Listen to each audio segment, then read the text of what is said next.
Packers win. Look, I know why people would look at Thursday night so far and say, wait a minute, the road team won 2 of those games. Week 1 doesn't count because Thursday is like any other day, week 1. It's not like you're coming off a short week. Not really. And so the Packers win week 1 as the road team. Who cares? Next week, Panthers lose as the home team, right? But Cam Newton was, as it turns out, on 1 foot. So there was a real reason that the Panthers weren't really operating well. Then the Jags win at home.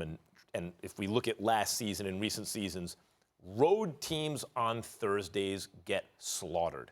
Their defense is tired, obviously, right? And so you look at the Packers. Is there a reason that is Aaron Rodgers hurt? No. Is Aaron Rodgers due for a big game? Yeah. We think Aaron Rodgers go to week 4 and no big performances. So you have an Aaron Rodgers with a defense at home, short week, due for a big game against an Eagles team that's kind of, as I said, like not playing demoralized exactly, but not really playing for Carson Wentz the way they've played for Nick Foles over the past couple seasons. This has all the ingredients, and I'm expecting a Packers win, according to Hoyle. That's not exactly the right expression for this situation, but you get the idea. Let me say this. It's more emotional than anything else, and we'll go with the Eagles to win the night's game. And the reason why I say it's emotional is because this is their season on the line as far as I'm concerned. You don't win this game, you have no shot at winning the division because you'd be probably 3 back of the Dallas Cowboys. You'd have, even if you beat them twice when you faced them during the season, you'd still be a game back, for crying out loud. I just think that's an insurmountable situation to overcome if you're the Philadelphia Eagles. I think they know it, and I think the heightened level of urgency will definitely take a fold. Let's also remember the fact that this is still a 9th-ranked offense. The notion, the fact that Carson Wentz is completing only 61% of his passes, that's a misnomer. Mac Hollins has dropped passes. Miles Sanders, the rookie running back, has dropped passes. The rookie wide receiver, J.J. Arcega-Whiteside, he dropped a short touchdown pass. 2 games, 2 drop passes separate victory from defeat. Okay, and so when you look at the multitude of individuals dropping passes, along with the fact that Deshaun Jackson is out, Nelson Aguilar, he's been there. He's dropped some passes as well. You got Alshon Jeffrey. He's been out with a calf. He's coming back. So I'm looking at it from the standpoint, Jeffrey's back. Aguilar's still there. Zach Ertz, he was supposed to be shining. Obviously, you're going to go deep with Deshaun Jackson. You spread the underneath for, leave it wide open for him. Deshaun Jackson's not there, so it's a little bit harder. But this is a brother that still caught 116 passes last year without a deep threat for the Philadelphia Eagles. So the way I look at it, you're going into Green Bay. I'm not saying that their defense is not good, because we know their defense is significantly better than it has been in the past, because it's one of the top 2 ranked defenses in the NFL right now. But I also think that that's a misnomer. I can't believe that in one off season, the Green Bay Packers went from that to what they appear to be now. I just find it hard to believe. So I think it's one of those situations where their defense is good, but not great. I think Carson Wentz could potentially expose them. I think other guys are going to step up and stop dropping the damn passes, for crying out, like I'm catch the ball tonight. And I think the Eagles escape was something along the lines of 33-30 at Lambeau Field, and they saved this season by winning the night. The Eagles' offensive line has not played up to expectations. That's true. Going in, and the Cowboys obviously have. And when you say this is must-win for them, I disagree with that, too. I don't know that the Cowboys are going to go into New Orleans and come out with a win just because Bridgewater's the quarterback. Bridgewater's a solid quarterback. That's right. I love me some Taysom Hill.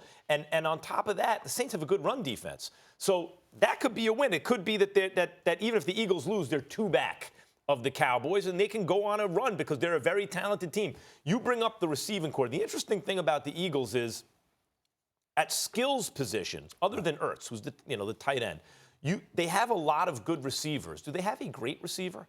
No. They have guys who can run. Who's the great running back on the Eagles? Who's the great receiver? It doesn't exist. But they do have talent. Believe it or not, as old as he is, they need to utilize Darren Sproles a little bit. Yeah, right. It's amazing. It's amazing. What is he in his 16th season? And he still has value in the league. Yeah. It's unbelievable. But they don't have, really, when you look at the offense, it's the kind of offense that needs to be well coordinated, right? They have a lot of pieces that can do a lot of things, but they don't have a Julio Jones at receiver or, a Saquon Barkley at running back. It's just not that kind of offense. So when they're a little discombobulated, especially coming off the short week, I do not expect them to put up 30 points. Well, and you point out the O-line could be better. You've pointed out, hey, the receivers have dropped balls and passes. So how much running back. So how much are you willing to put on Carson Wentz? How much is on the line for him in this game and how you perceive him? Listen, he needs to protect himself a little bit better. Sometimes he's running with the football. I saw a couple of times where he actually got down. I was happy about that. But he needs to do that with more regularity and recognize the fact that there is no Nick Foles backing him up. The urgency is on him. It's his franchise. He's the guy that gave $107 million, $109 million, whichever one it was, in guaranteed dollars. Show up and handle your business and stay safe. Outside of that, these guys have got to help him by passing, about catching the football. You can't have guys dropping passes and fumbling the football all over the place, especially against Aaron Rodgers, because you can't give him too many chances at the apple. I don't give a damn how much their offense has struggled in the first 3 games or so. Let me tell you something right now. This is Aaron freaking Rodgers. He's a bad brother. You cannot do that with him. I thought that 2 quarterbacks facing enormous pressure coming into this season were these 2 guys. Aaron Rodgers, okay, now you got a new coach. How's it going to work out now? And then little did I know the defense would play like this. You were arguing yesterday that puts more pressure on him.